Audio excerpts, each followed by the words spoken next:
Hi friends. 3 நாளைக்கு முன்னாடி ஒரு லேப்டாப் வந்துட்டு ஆர்டர் பண்ணியிருந்தேன். அது இன்றைக்கி வந்துட்டு டெலிவரி கிடச்சிருக்குது. அதோட ரிவ்யூ வந்துட்டு இன்றைக்கி பார்த்துடலாம். ஓப்பன் பாக்ஸ் பண்ணி பார்த்துடலாம் என்னன்னு சொல்லிட்டு. ஃபஸ்ட்டே என்னோடய ரெக்குயர்மெண்ட் வந்து சொல்லிடுறேன். நான் வந்துட்டு ஒரு ஐடி ப்ரொஃபஷ்னல். எனக்கு தேவைப்படுற மாதிரி ஒரு லேப்டாப் வந்துட்டு என்னோடய பர்சனல் திங்ஸ்க்கு வந்துட்டு யூஸ் பண்ணுற மாதிரி லேப்டாப் தான் நான் தேடி சர்ச் பண்ணிகிட்டு இருந்தேன் ஃப்ளிப்கார்ட்டில். ஐடியில் வந்துட்டு என்னோடய பர்சனல் டேட்டா வந்துட்டு ட்ரான்ஸ்ஃபர் பண்ண முடியாது, நார்மல் மெயில் வந்து செக் பண்ண முடியாது, ஏன்னா அவங்க பிளாக் பண்ணிடுவாங்க. ஸோ அதனால் என்னோடய ரெக்குயர்மெண்ட்டு வந்து ரொம்ப சிம்பிள் தான். ரொம்ப கேமிங்காகவும் ஹை ப்ராசஸர் உள்ள ஒன்றும் அந்த அளவுக்கு ரெக்குயர்மெண்ட் எனக்கு இல்லை. ஸோ நார்மல் ப்ராசஸர் வந்துட்டு போதும்னு சொல்லிட்டு நான் சர்ச் பண்ணும்போது தான் எனக்கு இந்த லேப்டாப் மாடல் வந்துட்டு எனக்கு தெரிஞ்சிச்சு. அது என்ன மாடல்னால் ஆசூஸில் விவோ புக் 15. இந்த மாடல் ஃபியூச்சர்ஸ் வந்துட்டு 16 GB RAM, 512 GB hard disk, SSD, Windows 11. இப்போ நாங்கள் ஆல்ரெடி ஓப்பன் பாக்ஸ் டெலிவரி தான். அதனால் ஃபஸ்ட்டு ஓப்பன் பாக்ஸ் டெலிவரியில் வந்துட்டு ஃபிசிக்கல் டேமேஜ் இருக்குன்னு சொல்லி பார்த்துக்கணும். ஃபஸ்ட்டு பேக்கேஜ் வந்துட்டு ப்ராப்பராக வந்துட்டு பேக் பண்ணியிருக்கிறாங்களா, சீல் வந்துட்டு ஆல்ரெடி ஓப்பன் ஆகிருக்குன்னு சொல்லிட்டு தெளிவாக செக் பண்ணிக்கோங்க. ஒன்ஸு இதை கவர்லாம் பிரித்ததுக்கப்புறம் ஃபிசிக்கல் டேமேஜ் வந்துட்டு லேப்டாப்பில் வந்துட்டு ப்ராப்பராக வந்துட்டு நீங்கள் நூக் அண்ட் கார்னர் வந்துட்டு ஃபுல்லுமே செக் பண்ணிக்கோங்க. சரிங்களா? ஓப்பன் பண்ணி பார்த்துடலாம். ஃபஸ்ட்டு இந்த மாதிரி ஒரு கவர் கொடுத்துருப்பாங்க, அதில் இந்த சீல் இருக்கும். பாக்ஸுக்கு மேலே வந்துட்டு பபிள் ரேப் பண்ணியிருப்பாங்க.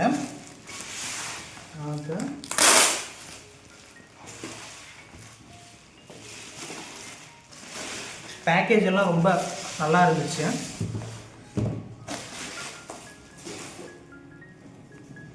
ஸோ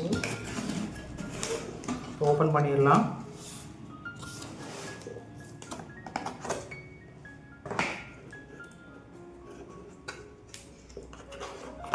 சார்ஜரு, கேபிள் கொடுத்துருப்பாங்க. சார்ஜர் ப்ளஸ் கேபிள் வச்சிடலாம். அதுக்கப்புறம் நம்மளோட லேப்டாப்பு. நான் ஆர்டர் பண்ண லேப்டாப்போட கலர் வந்துட்டு ஒயிட் ப்ளூ. ஸோ ஒரு வெரைட்டியாக இருக்குன்னு சொல்லிட்டு ஆர்டர் பண்ணியிருக்கிறேன். ஃபஸ்ட்டு லேப்டாப் மேலே இந்த மாதிரி கவர் போட்டு ரேப் பண்ணியிருப்பாங்க. லேப்டாப் ஒரு சைடு வச்சுட்டு நம்ம என்னென்ன கொடுத்துக்கிறாங்கன்னு சொல்லி பார்த்துடலாம். Warranty card, 1 year warranty. அதுக்கப்புறம் in search of incredible user manual. அதுக்கப்புறம் how to activate the office ஒரு கார்டு கொடுத்துக்கிறாங்க. நெக்ஸ்ட்டு மை அசூஸ் வேறு ஒரு லேபிள். இப்போ போர்ட் என்னென்னு பார்த்துடலாம். டோட்டலாக 3 USB port, 1 C type port, 1 HDMI port. இங்கே 2 USB போட்டிருக்கும். அடுத்தது இந்த சைடில் வந்துட்டு ஒரு USB போட்டிருக்கும். இப்போ ஓப்பன் பண்ணிடலாம். கீபேட் ப்ரொடெக்டர் வச்சுருக்குறாங்க. ஸ்க்ரீனோட சைஸ் வந்துட்டு 15.6 ஃபுல் HD. இப்போ நீங்கள் பார்த்தீங்கன்னா தெரியும், இன்டெல்லில் i3 ப்ராசஸர். இதில் ஆஃபீஸ் வந்துட்டு சப்போர்ட் பண்ணும். நெக்ஸ்ட்டு இதில் Asus antimicrobial guard plus இதில் லேபிள் ஒட்டியிருக்கிறாங்க.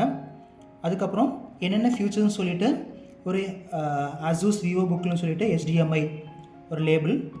ஓகே, இப்போ நம்ம ஆன் பண்ணி பார்த்துடலாம். ஆல்ரெடி சார்ஜ் நான் போட்டு வச்சுருந்தேன். கொடுக்கும்போது சார்ஜ் இருக்காது, நீங்கள் சார்ஜு இது பண்ணியிருக்கணும். கீபோர்டு வந்துட்டு பிளாக் லைட் கீபோர்டு.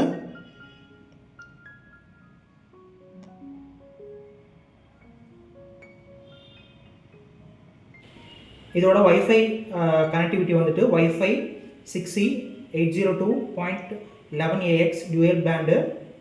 ப்ளூடூத் வந்துட்டு V5.3. இப்போ நம்ம வந்துட்டு வைஃபை வந்து கனெக்ட் பண்ணிடலாம். ஆட்டோமேட்டிக் கனெக்டு ரொம்ப ஃபாஸ்ட்டாகவே கனெக்ட் ஆகிருச்சு. இதோட கிராஃபிக்ஸ் ப்ராசஸர் வந்துட்டு Intel integrated ultra HD. Normal type தான். ஸ்டோரேஜ் டைப் வந்து SSD. RAM 16 GB. RAM type DDR4. Processor variant வந்துட்டு 121/5U.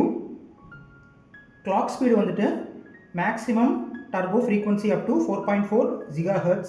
இப்போ நம்ம எபோட் கம்ப்யூட்டரில் போய் பார்த்துடலாம். நீங்கள் பிசி வாங்கிட்டீங்கன்னா எபோட் சிஸ்டமில் போய்ட்டு உங்கள் கான்ஃபிகரேஷன் வந்து செக் பண்ணிக்கோங்க. நீங்கள் ஒன்ஸு சிஸ்டம் ஸ்டார்ட் பண்ணும்போதே உங்களுக்கு வந்துட்டு அப்டேட் கேட்கும். அது அப்டேட் கொடுத்துருங்க. வைஃபை கனெக்ட் பண்ணி அப்டேட் கொடுத்துருங்க. நெக்ஸ்ட்டு உங்களோட சாஃப்ட்வேர் ஏதாச்சும் உங்களோட சிஸ்டத்தில் ஏதாச்சும் சாஃப்ட்வேர் ப்ராப்ளம் ஏதாச்சும் இருக்குதுன்னு சொல்லிட்டு தெளிவாக செக் பண்ணிக்கோங்க. ரிட்டர்ன் பண்ணுறக்கு இந்த ஸ்க்ரீனில் ஏதாச்சும் பேக்எண்டில் வந்துட்டு லைட்டு ப்ராப்பராக இருக்குதுன்னு சொல்லி செக் பண்ணிக்கோங்க. ஒன்ஸு லாகின் பண்ணும்போதே மைக்ரோசாஃப்ட் அக்கௌண்ட் வந்துட்டு ஆட் பண்ண சொல்லும். அதை ஆட் பண்ணி வச்சுக்கோங்க. இதில் வேர்டு, எக்ஸல்லாம், மைக்ரோசாஃப்ட் ஆஃபீஸ் எல்லாம் வந்துடும். பேசிக்கானது ரொம்ப ஃபெதர் டச்சாக இருக்குது. இதில் வச்சுட்டு ப்ரௌஸ் பண்ணுறதுக்கு ரொம்ப ஈஸியாகவும் இருக்குது. மவுஸ் இல்லாமலே உங்களால் ஈஸியாக நேவிகேட் பண்ண முடியும். நீங்கள் வந்துட்டு கீழே வச்சுக்கலாம். அந்த ஃப்ளெக்சிபிலிட்டி இவங்க கொடுக்குறாங்க. இந்த கீபோர்டு வந்துட்டு பேக்லிட்டு சிக்லெட் கீபோர்டு. உங்களுக்கு வந்துட்டு பேக்எண்டில் வந்துட்டு பிரைட்னஸ் இருக்கும். இதில் கேமரா வந்துட்டு கொடுத்துருக்குறாங்க. கேமராவோட பிக்சல் வந்துட்டு 720 பிக்சல் வித் ப்ரைவசி ஷட்டரோட. உங்களுக்கு ப்ரைவசி வேணும்னா நீங்கள் இந்த மாதிரி க்ளோஸ் பண்ணிக்கலாம். ஓகே, இப்போ கேமராவோட குவாலிட்டி வந்து நம்ம பார்த்துடலாம். இப்போ கேமரா செக் பண்ணிடலாம். 720 பிக்சலில் ஓகே, நார்மல் குவாலிட்டி தான். இப்போது ஷட்டர் வந்துட்டு உங்களுக்கு ப்ரைவசி வேணும்னா ஷட்டர் வந்துட்டு நீங்கள் க்ளோஸ் பண்ணிக்கலாம். உங்களுக்கு தெரியாது, வியூ பண்ண முடியாது ஆப்போசிட்டுக்கு உங்களுக்கு. இப்போது ஷட்டர் வந்துட்டு ஓப்பன் பண்ணிக்கலாம். 8 GB இருக்குது, 16 GB இருக்குது. ஸோ எனக்கு வந்துட்டு கொஞ்சம் ஃபாஸ்ட்டாக இருக்கிறதுக்கு வேண்டிட்டு நான் 16 GB ப்ரிஃபர் பண்ணியிருக்கிறேன். i5 இருக்குது. ஸோ நான் போனது வந்துட்டு i3.